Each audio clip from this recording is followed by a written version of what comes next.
Today we're making Swiss patty melts. Prep fried onions, fried mushrooms, salt and pepper to taste, and grill your burger.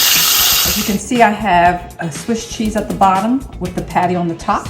I'm going to put some fried onions,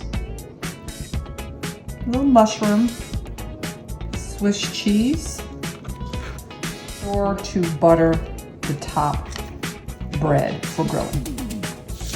On a buttered griddle,